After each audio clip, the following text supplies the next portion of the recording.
이제는 율법 외에 하나님의 한 의가 나타났으니 율법과 선지자들에게 증거를 받은 것이라.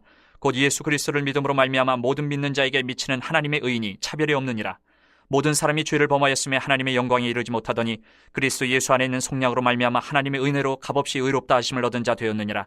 이 예수를 하나님이 그의 피로써 믿음으로 말미암는 화목제물로 세우셨으니 이는 하나님께서 길이 참으시는 중에 전에 지은 죄를 간과하심으로 자기의 의로우심을 나타내려 하심이니 곧 이때에 자기의 의로우심을 나타내사 자기도 의로우시며 또한 예수 믿는 자를 의롭다 하려 하심이라. 그런즉 자랑할 때가 어디냐? 있을 수가 없느니라. 무슨 법으로냐? 행위로냐? 아니라 오직 믿음의 법으로니라. 그러므로 사람이 의롭다 하심을 얻는 것은 율법의 행위에 있지 않고 믿음으로 되는 줄 우리가 인정하노라. 하나님은 다만 유대인의 하나님이시냐? 또한 이방인의 하나님은 아니시냐? 진실로 이방인의 하나님도 되시느니라. 할례자도 믿음으로 말미암아 또한 무할례자도 믿음으로 말미암아 의롭다 하실 하나님은 한 분이시니라. 그런즉 우리가 믿음으로 말미암아 율법을 파괴하느냐? 그럴 수 없느니라. 도리어 율법을 굳게 세우느니라. 오늘 우리가 대답해 보겠습니다. 오늘 이 소중한 사람들 사역을 여기까지 인도하신, 여기까지 만들어낸 것은 누가 하신 겁니까? 하나님이 하셨습니다. 할렐루야. 우리 하나님이 하셨습니다. 그런데 하나님이 하셨지만 서운합니다. 저도 여기에서 봉사도 했고 우리 권장로님은 정말 지난 처음 1년 때 전에 뵈서 같이 기도에 참여하셨던 게 생각이 나는데 빠지지 않고 같이 기도에 참여하시고 그랬었는데 나는 그럼 뭐 아무것도 안 했습니까? 저도 마찬가지로 서운합니다.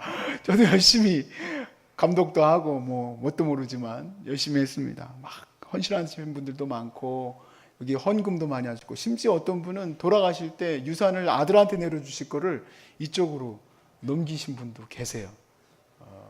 아마 제가 알기로 104호인가에 있는 그분, 기증자 그분이 아마 그러셨던 것 같은데 그렇게 하나님 앞에 헌신되어져서 이곳이 지어졌죠. 물론 그런데 하나님께서 영광 받으신 건 맞지만 그럼 인간들은 그럼 전혀 공로가 없습니까? 아니죠. 다 공로가 있습니다. 그만큼 열심히 했고 그 일을 감당을 했었습니다. 근데 이 말을 좀 우리가 이해해 봤으면 좋겠습니다. 물론 하나님이 이 일을 이루셨지만 거기에는 이제 헌신자도 있고 봉사자도 있는데 많은 사람들이 있는데 그럼 우리는 공로가 전혀 없는 겁니까? 그 이야기를 오늘 이 말씀을 통해서 하려고 합니다. 먼저 바울이 고백했던 것과 같이 우리 모두는 헬라인이나 유대인이나 그리스도인들이나 다 죄인이라고 우리가 선언을 했습니다. 다 죄인입니다. 그 말은 우리 안에 선한 것을 할 수 있는 능력이 없다라는 고백입니다. 내가 죄인이라서 우리 안에는 선한 것을 할 수 있는 그런 능력이 없다는 겁니다. 그래서 23절 말씀과 같이 우리가 결론이 난 겁니다. 모든 사람이 죄를 범하였음에 하나님의 영광에 이르지 못하였다 그랬습니다.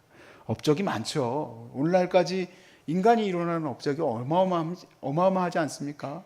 그 만리장성도 지었죠. 로마의 그 도로들은 정말 제가 이렇게 보니까 그 노예들이 그렇게 하지 않았으면은 그 로마의 그 길은 닦여질 수가 없었다고 하지 않습니까? 그 엄청난 수작업들이 이루어졌죠.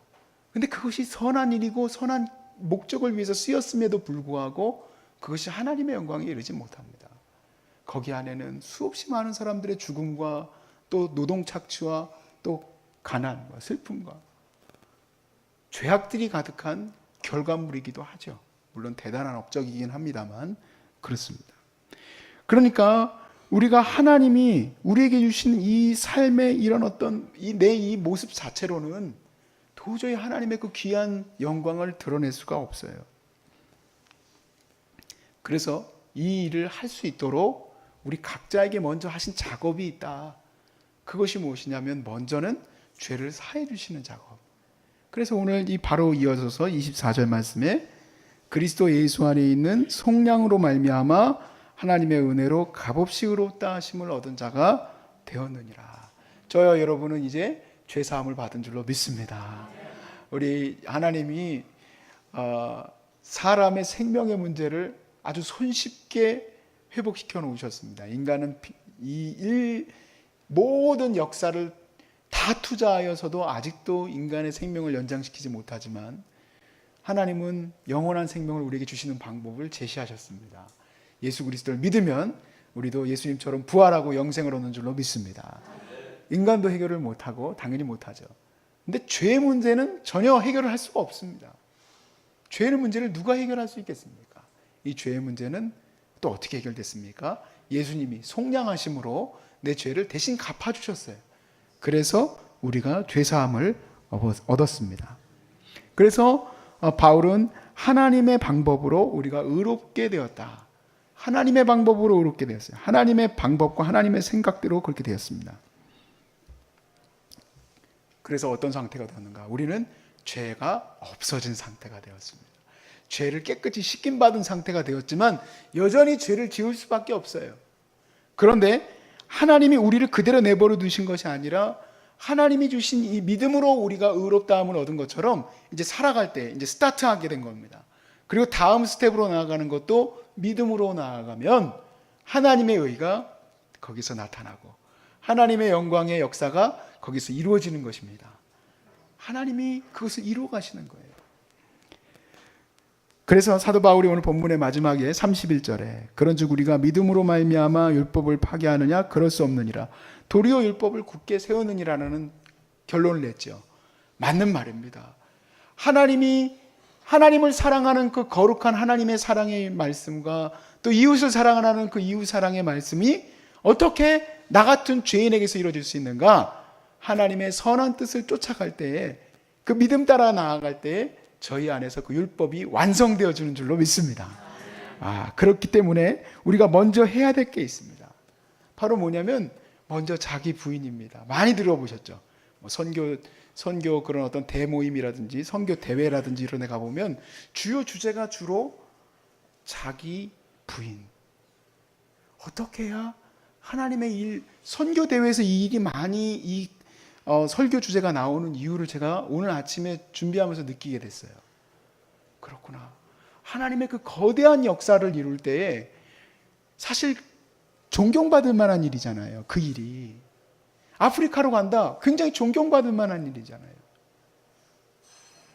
소중한 사람들 이곳에 와서 사역을 한다. 존경받을 일입니다. 우리 선생님. 그렇죠? 박영미 선생님. 우리 존경받을 일입니다. 어떻게 그 일을 할 수 있느냐? 존경받을 일입니다. 그런데 그 일에 있어서 먼저 내 자신이 확정을 짓고 가야 될 게 있다.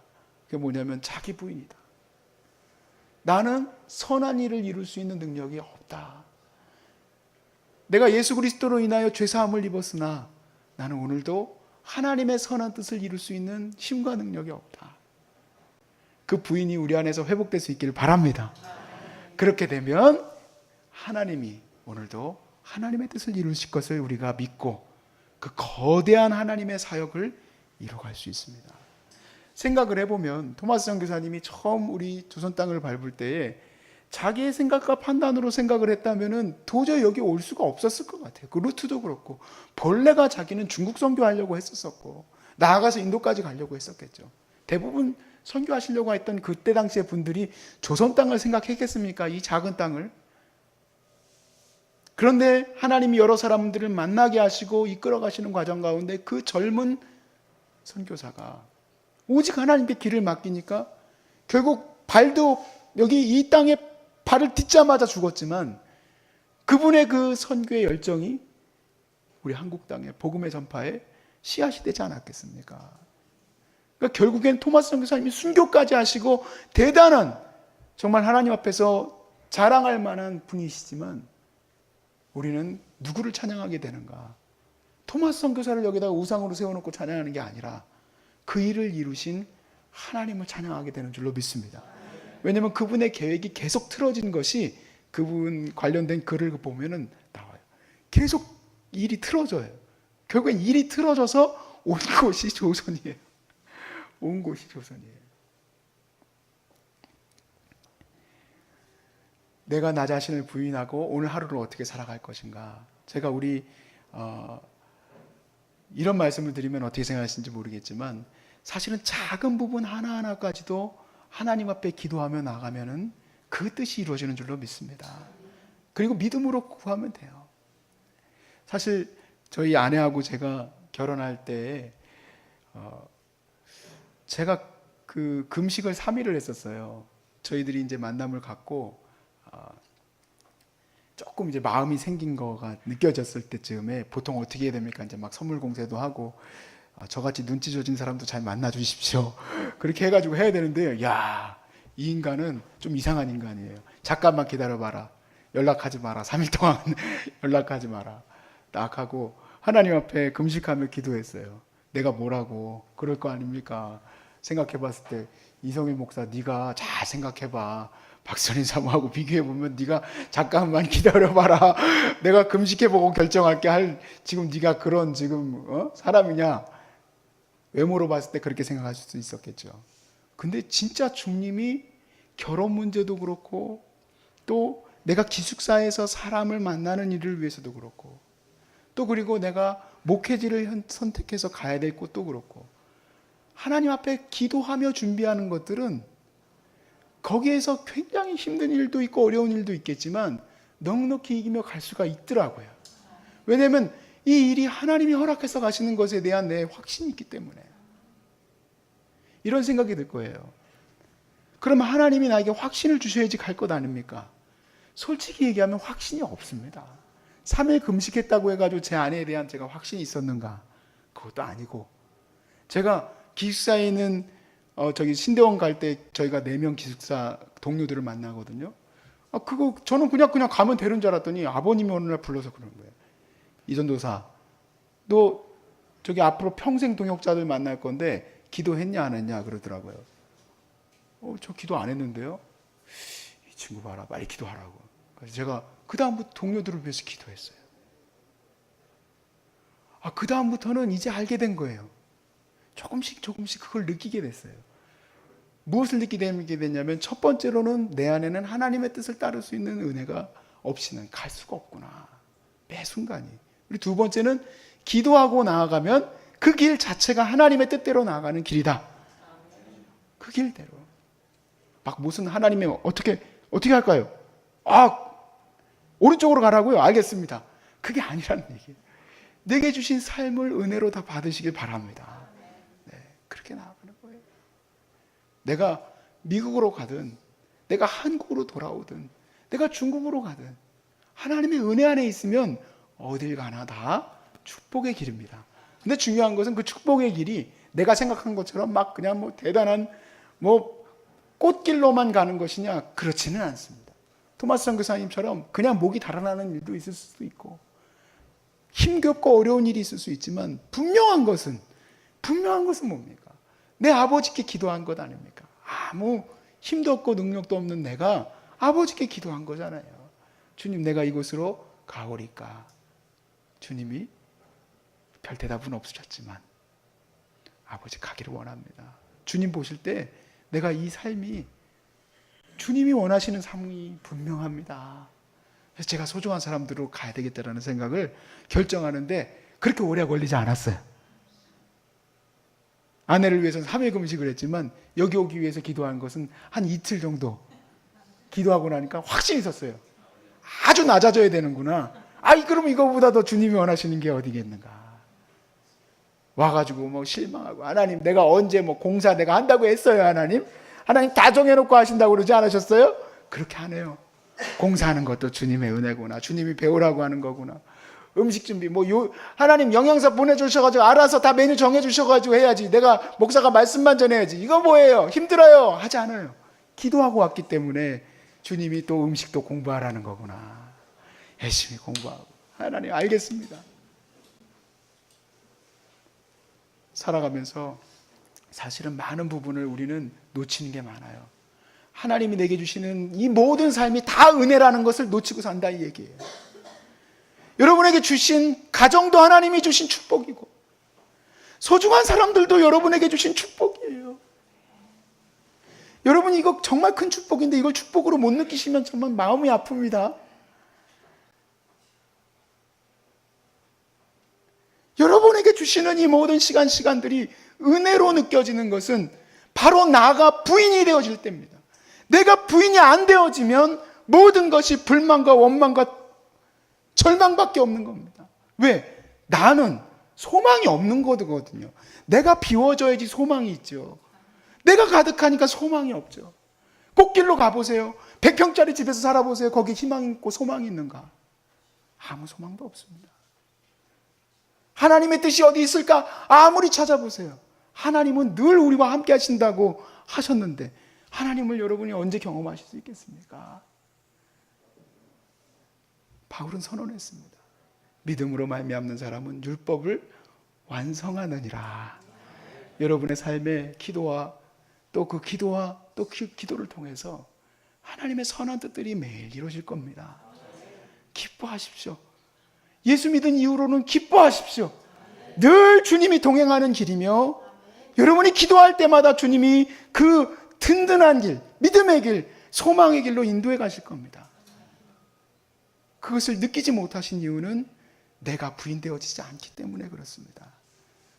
오늘도 그 축복된 삶을 누리시길 바라고 예수님의 은혜가 공기처럼 내 안에 충만해졌으면 좋겠습니다. 들이마십시오. 들이마시세요. 아, 주님의 은혜가 이렇게 많구나. 주님의 은혜가 이렇게 넘치는구나.